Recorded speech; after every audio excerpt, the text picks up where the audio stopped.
dalam nama Yesus kami telah berdoa. Haleluya. Baik, kita akan pujian ini di hadapan hadiratmu. Dan pujian ini Tuhan akan bangun doa firman. Di hadapan hadiratmu ya Bapa, ku datang dengan penuh kerinduan. Di hadapan hadiratmu ya Bapa, segala keangkuhanku hilang.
Benar ya Tuhan, di hadapan hadirat-Mu kami mengaku bahwa kami tidak ada apa-apanya.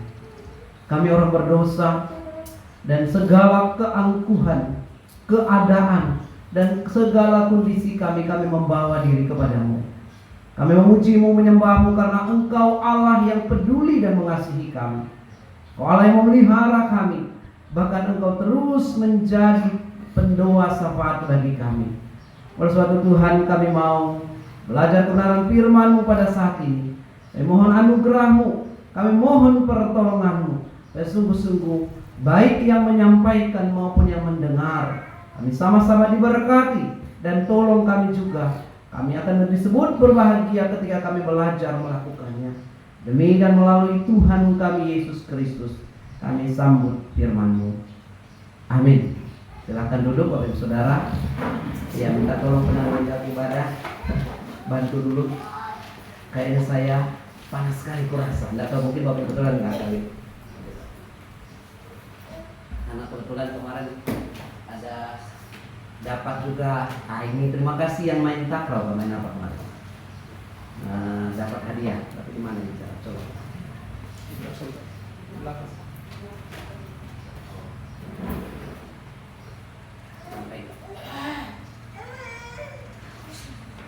Ya, baik, terima kasih Pak. Luar biasa. Shalom. Iya, puji nama Tuhan, kita bisa bertemu pada hari ini lagi. Tak terasa tanggal 5 Mei. 5 Mei ya? Iya. Ya, jadi Tuhan, kita sudah mau di pertengahan tahun. Tetapi satu sisi juga PPHBG akan bekerja, memikirkan apa yang akan terjadi di tahun ini. Ya, berdoa juga untuk saya jika Tuhan berkenan. Habis hari Kamis, hari Jumat nanti akan berangkat ke Malang karena untuk mempertanggungjawabkan setiap penulisan tesis saya. Baik, mari kita membaca kebenaran firman Tuhan dari Yohanes pasal 17. Injil Yohanes pasal 17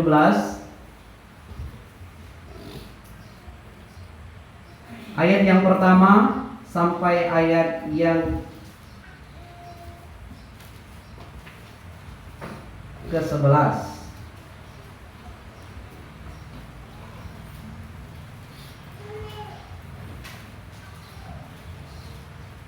Ya, jika sudah menemukannya, Alkitab saya halaman 125.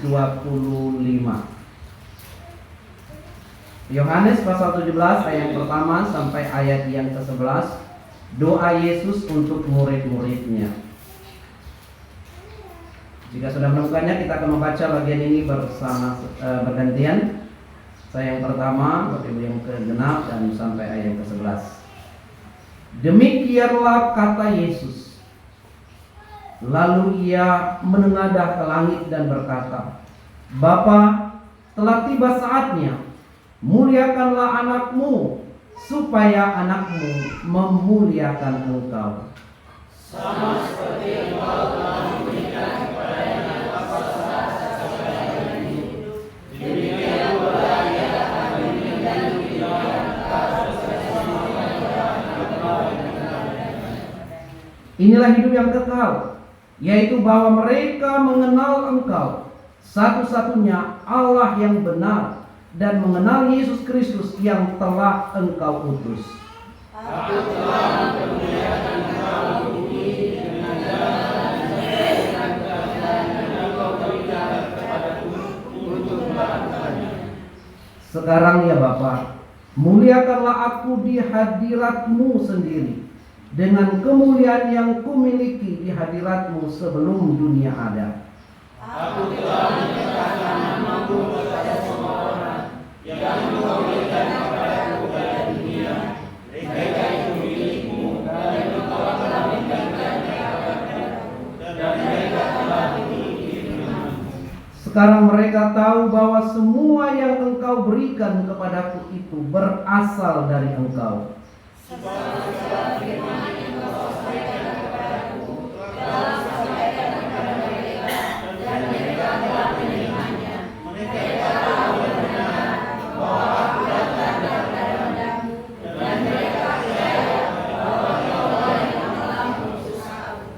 Aku berdoa untuk mereka, bukan untuk dunia ini aku berdoa, tetapi untuk mereka yang telah engkau berikan kepadaku, sebab mereka adalah milikmu.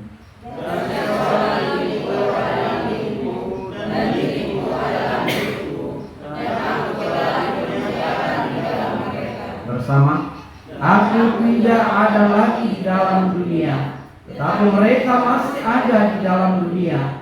Dan aku datang kepadamu, ya Bapa yang kudus. Jagalah mereka dalam namamu, yaitu namamu yang telah engkau berikan kepadaku, supaya mereka menjadi satu sama seperti kita. Amin. Ya, nanti silakan Bapak Saudara bisa membacanya sampai ayat yang ke-26 tentang doa Tuhan Yesus kepada murid-muridnya, untuk murid-muridnya, dan untuk murid-murid yang percaya atas pemberitaan ke-12 murid. Ya, kita akan belajar mengenai doa Yesus untuk murid-muridnya. Di dalam bagian ini unsur pengabdian tercampur secara kuat dalam permohonannya. Mengapa? Karena Tuhan Yesus dia bukan hanya pengajar. Tuhan Yesus dia bukan hanya dokter. Tuhan Yesus bukan hanya dia penyedia atau gudang makanan, istilahnya menyediakan segala sesuatu. Dia juga bukan hanya sekedar yang mengetahui yang akan datang, tetapi di bagian ini kita belajar Tuhan Yesus memperhatikan murid-muridnya. Tentu kita semua suka diperhatikan, amin.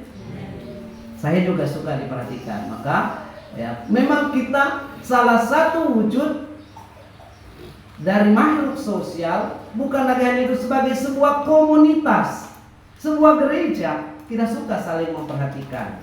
Jadi kalau wujud perhatian itu banyak macam-macam. Ada melihat mengakui, oh kok bagus, cantik, baik, dan seterusnya. Ada pengakuannya datang, hadir, berdoa. Dan dalam Tuhan Yesus ini kepada murid-muridnya, dia berkata kepada Bapa yang mengutusnya, doanya, dia memberikan perhatian khusus kepada 12 murid.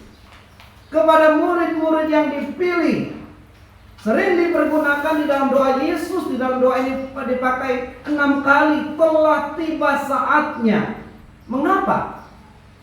Tuhan Yesus tahu bahwa hidupnya tentu akan berakhir, dan dia harus menyelesaikan tugas itu. Dan untuk itulah ada beberapa hal yang harus diselesaikan. Telah tiba saatnya. Permuliakanlah aku dan aku akan mempermuliakan engkau. Ini berarti menunjukkan bahwa dia berdoa, Tuhan, nyatakanlah kuasamu, nyatakanlah kasihmu, engkau hebat dari apapun juga. Ini doa kita juga, bukan? Maka selalu dalam doa Bapa kami apa? Muliakanlah dan kehendakmu di bumi seperti di surga. Dimuliakanlah namamu. Nama Tuhan yang dipuji, nama Tuhan yang diagungkan, nama Tuhan yang dipermuliakan. Kita boleh mengakui kemasyuran, kemajuan, dan semuanya. Tetapi jangan lupa yang pertama, permuliakanlah Tuhan dalam hidupmu. Doa Tuhan Yesus berikutnya dikatakan dia ingin tahu bahwa tujuan itu dan murid-muridnya mau sepanjang hidupnya supaya dipelihara dan dijaga oleh Tuhan. Bapak Ibu Saudara yang kekasih, ada seorang ibu di jajaran GMI hari-hari ini menghadapi masalah. Dari Medan, dia menghadapi masalah ketika divonis oleh dokter kanker yang ada di payudaranya dan stadium 2B. Ketika mendengar itu, biasanya kalau sudah divonis itu bagaimana perasaan kita? Bagaimana perasaan ibu pendeta ini? Tapi bersama dengan suaminya, selalu dia bilang begini, hidup kami ingin mempermuliakan nama Tuhan. Dalam kondisi sakit pun dia tetap berjalan dari kamar rumah sakit, dari lorong ke lorong. Sebelum saya bisa berbaring atau selagi saya bisa berbaring, saya mau mempermuliakan Tuhan dalam hidup saya. Bukan dia berkata bahwa memang kadang-kadang kalau kita sakit kita lebih cenderung apa? Mengasihi diri sendiri, bukan? Kita lebih cenderung dan seterusnya. Tapi dia tidak. Dia datang, dia bilang selagi saya diberi kekuatan, karena kekuatan saya ketika saya melangkah dan berjalan dan mendoakan. Ya, banyak orang yang sama seperti dia, bahkan lebih parah dari dia, tetapi dia datang. Maka saya bilang kekuatan kita adalah ibu pendeta ketika kita memuliakan Tuhan. Kelemahan ada. Dan demikian Yesus Kristus tahu persis akan akhir hidupnya, tetapi dia tahu persis juga bahwa murid-muridnya, ayat ini berikutnya yang kita lihat tadi, bahwa hidup kekal telah diperoleh oleh murid-muridnya. Ayat yang ketiga dikatakan, inilah hidup yang kekal, yaitu bahwa mereka telah mengenal Engkau satu-satunya Allah yang benar, dan mengenal Yesus Kristus yang telah Engkau utus. Maksudnya, kita yang sudah di dalam Tuhan, doa Tuhan Yesus supaya terus memiliki kepastian hidup kekal hanya di dalam Yesus Kristus. Amin. Hidup yang memiliki kepastian tidak akan berakhir. Kekal itu artinya tidak ada awalnya dan tidak ada akhirnya. Hidup kita sementara ada. Kapan lahirnya? Ya, lahir 9 Agustus. Tapi matinya nanti Tuhan tahu. Tetapi saya tidak tahu. Tetapi semuanya itu tentu berakhir, tetapi ada kehidupan kekal di balik semuanya itu. Maka kalau Bapak Ibu Saudara pernah atau di YouTube ada namanya Pendeta Ezra Soru. Itu YouTuber, dia juga seorang apologet kakak kelas kami. Bapaknya meninggal dan hari ini dimakamkan. Tadi malam salah satu liturgus kakak kelas kami juga dia bilang begini, Bapak almarhum Nehemia Soru dan seterusnya beberapa ini dari 5 Mei yang lalu di daerah Kupang, itu saya lupa nama kampungnya. Pokoknya dari 5 Mei yang tahun lalu di samping rumahnya dia sudah siapkan peristirahatannya. Ya, bukan berarti bagaimana, tetapi dia bilang akhirnya 5 Mei tahun 2024, 1 tahun nanti dia akan menempati yang sudah dia bangun. Kadang-kadang orang berpikir, itu apa mempersiapkan hal itu? Karena mungkin dia tahu bahwa orang yang berjalan bersama dengan Tuhan, jalan hidupnya dia akan ketahui. Tentu akan Tuhan memberitahukannya. Amin. Inilah yang Tuhan Yesus katakan kepada murid-murid, jalan hidup saya akan sampai sekian 33 tahun. Maka saatnya Bapa, permuliakanlah namamu dalam diriku, dan aku juga mempermuliakan Engkau apapun yang aku lakukan untuk hormat dan kemuliaan namamu. Untuk itu dia berdoa kepada murid-muridnya. Yang pertama sebelum doa dikatakan di sini, Engkau telah memberikan kepadanya kuasa atas segala yang hidup. Tuhan sudah memberikannya kuasa. kepada Allah telah memberikan kuasa kepada Yesus selama di dunia, maka dia mampu maut sekalipun seperti Lazarus, dia bisa bangkitkan orang mati. Dia bisa menguasai alam semesta atau doa ombak gelombang tinggi. Maka ketika berkata jangan takut, hai angin redalah, maka angin dan danau pun tunduk kepadanya. Dalam kaitannya ini kita mau berkata, jalan hidup yang Tuhan Yesus akan lalu dia akan tahu. Dan saat ini Tuhan permuliakanlah dia. Nah, Bapak Ibu Saudara, berbicara tentang jalan hidup, apakah Bapak Ibu Saudara tahu jalan hidup kita masing-masing? Tidak ada yang tahu ya. Tetapi jika Bapak Ibu Saudara dekat dengan Tuhan, kita akan tahu.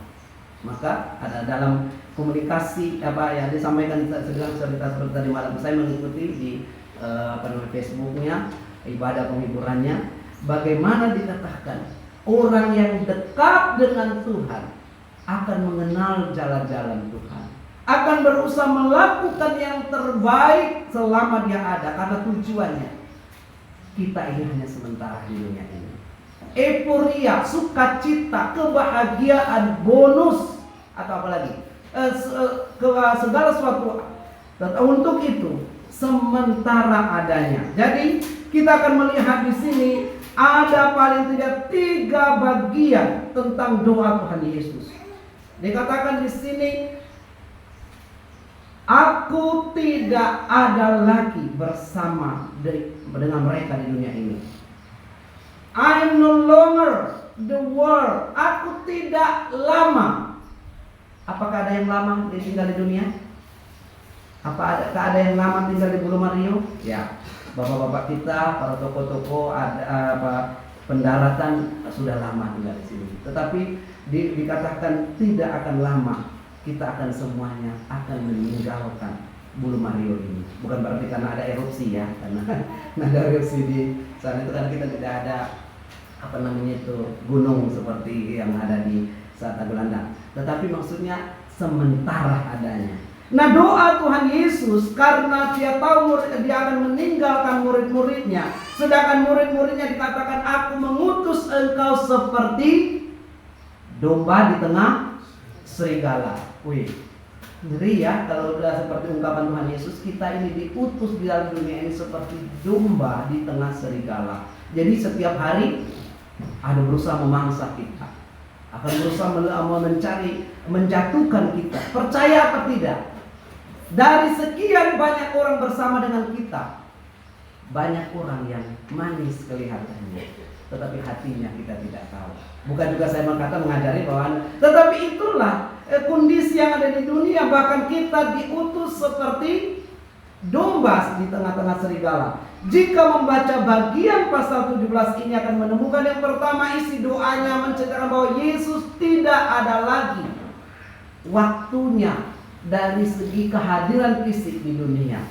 Doa ini khusus kepada murid-muridnya. Maka ketika dia tidak ada bukti cinta kasihnya, bukti sayangnya, maka dia akan memikirkan bagaimana nih, kata orang Makassar, antekama, bagaimana kalau saya tidak ada bersama dengan mereka.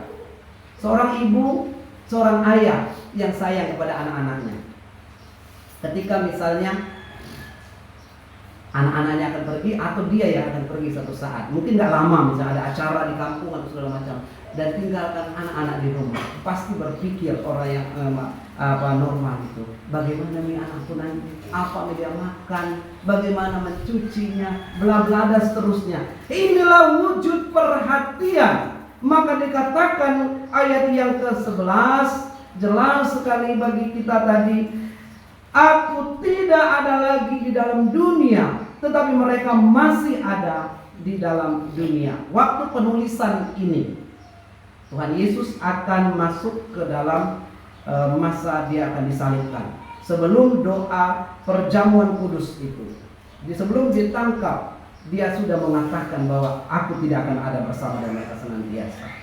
Tetapi sebentar lagi ia akan meninggalkan murid-murid yang dia sayangi. Maka dia berdoa supaya Bapa, 2 poin yang pertama, memelihara mereka dalam dunia.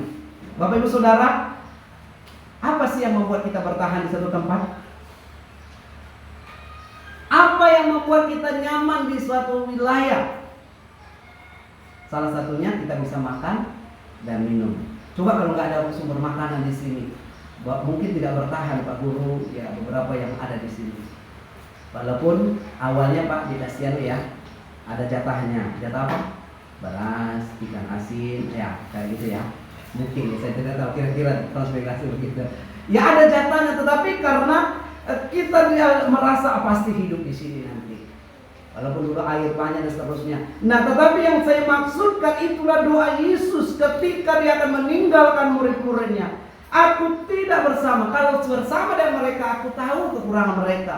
Secara fisik aku akan menolong mereka. Bayangkan, ketika murid-murid kesusahan, banyak orang mengikut Tuhan, susah bagaimana mencari sumber makanan. Yesus langsung memberi jawaban. Apa jawaban Yesus? Engkau harus memberi makan. Bagaimana mungkin Petrus bilang? Kan cuma ada seanak kecil bawa 2 ikan dan 5 roti dan 2 ikan. Enggak cukup, suruh aja mereka pulang.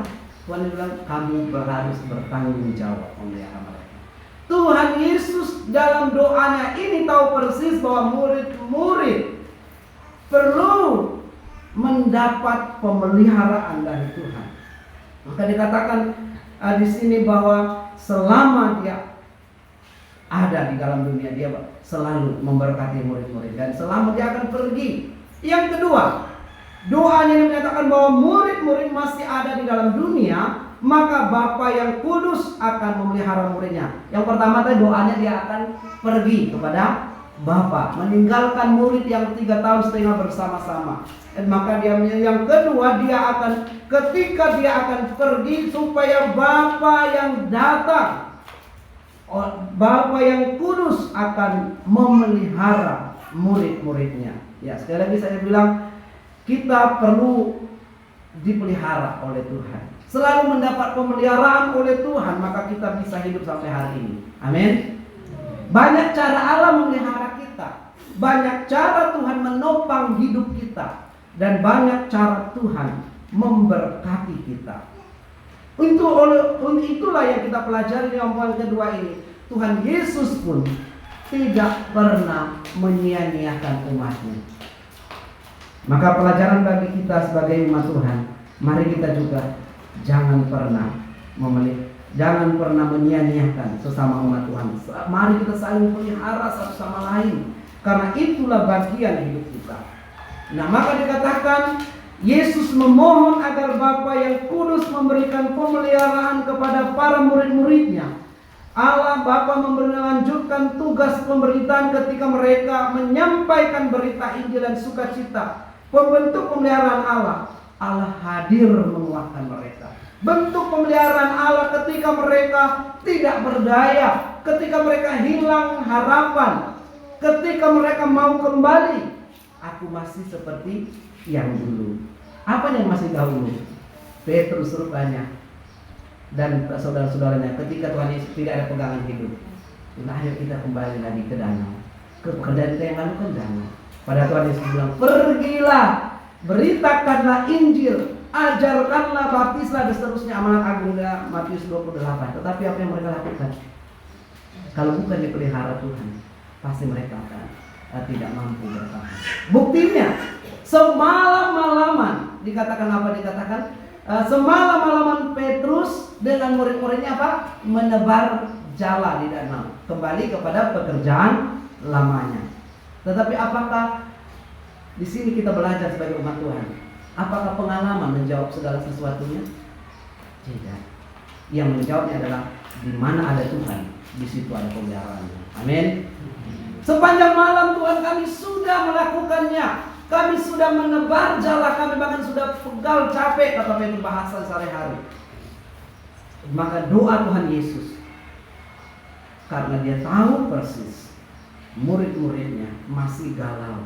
Mereka masih membutuhkan pemeliharaan Allah yang sempurna. Yang dibutuhkan sekarang adalah suatu penekanan pada kasih, perhatian, dan kekuatan menghadapi segala pergumulan hidup. Maka dia katakan, peliharalah mereka. Penjagaan yang dimaksud Yesus adalah penjagaan para murid-murid dalam nama Tuhan. Ketika mereka melayani Tuhan, ketika mereka memberitakan Injil, ketika mereka hidup di tengah-tengah dunia, mereka tetap dijaga dan dipelihara oleh Tuhan. Bapak-bapak, ibu saudara yang berkasih, apakah kita murid Tuhan? Kita memang bukan 12 murid Yesus, tapi kita adalah hasil dari pemberitaan. Murid Yesus memberitakan, murid itu memberitakan yang lagi, dan kita generasi beberapa dari pemberitaan itu, sampai akhirnya kita yakin di dalam Yesus Kristus. Maka doa ini pun bagi kita berlaku juga sampai hari ini. Tuhan pasti peliharakan kita. Amin. Jangan pernah ragu, jangan pernah takut, jangan mengambil cara pintas sendiri seperti Petrus. Petrus bilang, ayo kita mencari jalan kita sendiri, tapi tetaplah dipelihara dalam pemeliharaan. Yang ketiga, yang terakhir dikatakan, isi doanya memohon supaya murid-murid menjadi satu seperti Yesus dan Bapa. Dikatakan di sini ayat yang ke-9, aku berdoa untuk mereka, bukan untuk dunia ini. Aku berdoa, jadi untuk murid-muridnya, untuk mereka yang telah Engkau berikan kepadaku, sebab mereka adalah milikku, dan segala milikmu ku adalah milikmu, dan milikku adalah milikmu, dan aku telah dimuliakan. Dan seterusnya ayat berikutnya tentang doa Yesus supaya Tuhan Yesus dimuliakan dan jemaat umat yang menjadi satu. Kenapa sih penting satu? Kenapa Tuhan Yesus mengutamakan supaya murid-murid menjadi satu? Kita tahu bersama dari semulanya, bersatu kita teguh, bercerai kita runtuh. Mungkin itu memang semboyannya para pejuang kita. Tetapi dari segi kehidupan juga, bergereja pun hidup melayani Tuhan dan beriman. Ketika umatnya satu, doa Tuhan Yesus, maka banyak orang akan menjadi berkat. Dan ketika umatnya menjadi satu, mereka kuat. Ingat, kalau lidi satu tidak akan bisa membersihkan sebuah halaman gereja. Tetapi Mama Intan pakai lidi yang sudah menjadi bulatan besar, dibikin orang menjadi lidi 1, lidi 2, lidi 3, lidi 4, dan akhirnya menjadi sapu. Dan ketika membersihkan halaman gereja langsung bersih dari sampah. Apa sih kaitannya dalam hal itu? Inilah doa Tuhan Yesus. Selain dia berdoa supaya Bapa memelihara umatnya, Tuhan Yesus berdoa supaya kita menjadi satu, bukan menjadi sama. Ngerti? Apa itu sama? Tahu Bapak Ibu Saudara apa menjadi sama? Menjadi sama berarti baik warnanya, pola pikirnya, bentuknya, semua itu sama. Tapi menjadi satu artinya berusaha dari berbagai hal dinamika yang ada, tapi berusaha menyatukan baik kepercayaan, pandangan, persepsi, pola penyembahan, pola pelayanan, dan mengarahkan hidup kita sampai, yaitu kaitannya tadi hidup dalam persekutuan. Bapak Ibu Saudara, kesatuan itu penting, dan kesatuan itu terus digalakkan oleh gereja-gereja. Dari doa Tuhan Yesus sampai sekarang, walaupun yang namanya kesatuan sulit sekali. Kami kemarin dalam sharing, saya sampaikan kepada pengurus forum komunikasi kami, karena saya disuruh mewakili, karena yang lain itu ada timnya Pak Probo Center, katanya masalah makan siang segala macam, itu akan melibatkan para pendeta-pendeta hamba Tuhan juga. Nah, untuk wilayah ini saya dengar saudaranya Hasim Kasabata. Jadi saya disuruh untuk mewakili pernikahan. Nah, kami sudah mewakili dalam pernikahan, kami sharing mengapa kita ini banyak denominasi, kurang lebih 18 kalau nggak salah, denominasi gereja di Pasang Kayu ini. Betapa sulitnya untuk menjabarkan doa Tuhan Yesus. Padahal Tuhan Yesus ingin supaya menjadi satu. Di mana gereja satu, berkat tercurah, dan di mana berkat tercurah akan menjadi berkat juga bagi dunia. persekutuan sebagai wujud dari persatuan gereja akan mampu menjalankan dan menjadi berkat, dan doa Tuhan Yesus terjawab jika itu benar-benar terjadi. Bapak Ibu Saudara yang kekasih, tetapi inilah pergumulan dan Tuhan Yesus terus berdoa untuk kita. Demikian juga gereja ini. Ada 3 poin yang kita pelajari sebagai umat Tuhan di sini tadi. Tuhan tidak bersama dengan kita secara fisik. Apakah Bapak Ibu Saudara pernah bertemu dengan Tuhan secara fisik? Tuhan sudah di surga. Yesus bersama di surga. Tetapi Dia senantiasa berdoa kepada kita. Walaupun kita tinggal di dunia ini, yakinilah pemeliharaan dan penjagaan Tuhan. Jikalau sampai hari ini kita dipelihara oleh Tuhan, Tuhan telah menolong kita. Amin. Ketika dalam perjalanan kemarin ke Sangkayu, kita sedang santai cerita. Saya bawa motor itu tidak ngebut, saudara. Karena tipe saya bukan tipe yang saya selalu. Tapi kita sudah selalu pun, sudah minggir pun, cus. Itu dia bilang, minggir sudah, saya bilang sudah minggir sekali nih. Tiba-tiba lagi, cus, sudah mati kita. Tapi saya berdoa Tuhan tolong. Tapi tentunya dalam bahaya sekalipun Tuhan akan pelihara kita. Amin. Tuhan akan jaga kita, dan Tuhan sanggup mencukupkan segala kebutuhan hidup kita. Sanggup menolong kita. Kebutuhan di tahun ini banyak. Beberapa hal yang akan kita kerjakan ke depan. Tetapi Allah kita Allah yang El Shaddai, Allah berkuasa. Allah sanggup jika di tahun-tahun yang lalu Tuhan pulihkan dan Tuhan tolong. Demikian juga saat ini jemaat. Karena banyak situasi kondisi di pertengahan tahun, mungkin karena pekerjaan, mungkin karena A, B, C, dan mungkin karena seterusnya. Dinamikanya selalu ada, tapi kita tetap berdoa. Tuhan, jadikan kami satu. Tuhan, peliharakan kami. Tuhan, jangan biarkan roh perpecahan, pencederahan, dan hal-hal yang lain yang ada di umat Tuhan. Tetapi doa Tuhan Yesus. Kembali lagi kita akan baca bagian ayat yang ke-11 bersama-sama ini supaya kita jabarkan dalam hidup kita sehari-hari. Mari kita doa baca bersama-sama. 1, 2, 3. Aku tidak ada lagi di dalam dunia, tetapi mereka masih ada di dalam dunia. Dan aku datang kepadamu ya Bapa yang kudus. Jagalah mereka dalam namamu, yaitu namamu yang telah engkau berikan kepadaku, supaya mereka menjadi satu sama seperti kita. Jadi doa Tuhan Yesus itu tercantum di dalamnya. Allah sampai hari ini berdoa. Maka dalam kelas katekisasi selalu saya bertanya, apa sih tugasnya Tuhan Yesus setelah Dia naik ke surga? Bukan Dia membaca, bukan yang, tetapi Dia berdoa bagi murid-muridnya, bagi kita semuanya, supaya kita dipelihara, supaya kita dikuatkan, supaya kita dimampukan dalam menjadi berkat selama kita ada, dan kita menjadi satu. Demikianlah harapan saya. Kami hamba Tuhan akan datang dan pergi, tapi biarlah umat Tuhan akan selalu mengerti pemahaman jelas tentang firman Tuhan ini, bahwa Allah akan selalu memelihara kita, Allah akan selalu menjaga kita, dan Allah menghendaki dan mendoakan kita supaya kita tetap satu adanya di dalam Tuhan. Mari kita berdoa.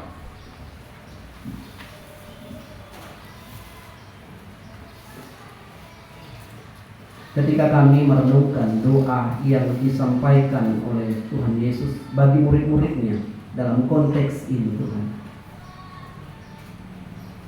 begitu Engkau memperhatikan umat-Mu, begitu Engkau memperhatikan dan menganggap murid-murid-Mu spesial, berharga dan mulia, sehingga Engkau begitu mendoakan, memperhatikan, bahkan berharap yang terbaik.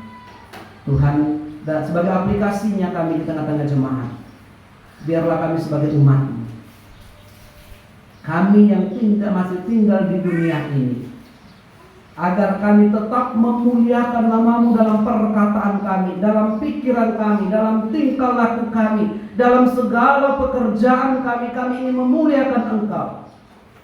Jauhkan dari yang sia-sia dalam diri kami. Jauhkan dari tabiat dan dosa yang menghalangi kami untuk menjadi berkat, sehingga kami tidak mampu menjadi terang, sehingga kami tidak mampu menjadi menyinari orang-orang sekeliling kami. Tetapi mampukan kami sebagai amanat agung, kami memberitakan kasih Tuhan, Di dalam Engkau kepastian dan jaminan keselamatan. Tetapi juga Tuhan, peliharalah umat-Mu. Peliharalah kami senantiasa. Jaga kami siang maupun malam. Dunia ketika kami memberitakan firman-Mu akan banyak menentang Engkau. Tidak menerima kehadiran kami. Bahkan mungkin ketika kami hanya karena status kami saja, dunia juga mempertanyakan dan tidak suka dengan kami. Tetapi biarlah sungguh Engkau sebagaimana firman-Mu terus menjaga kami, menjaga umat-Mu, menjaga kami siang maupun malam, memelihara kami sesuai dengan kasih karunia dan banyak cara Allah untuk memberkati umat-Mu. Berkati umat-Mu Tuhan. Hamba mohon anugerah-Mu, jamah mereka, setiap umat-Mu, baik yang sakit Engkau sembuhkan, yang lemah Engkau kuatkan, terutama yang berusaha tidak tahu menahu tentang Engkau. Mungkin mereka menganggap diri orang Kristen, tetapi tidak sungguh-sungguh memiliki panggilan Engkau. Tuhan, ketuk mereka. Doa hamba jangan biarkan mereka binasa.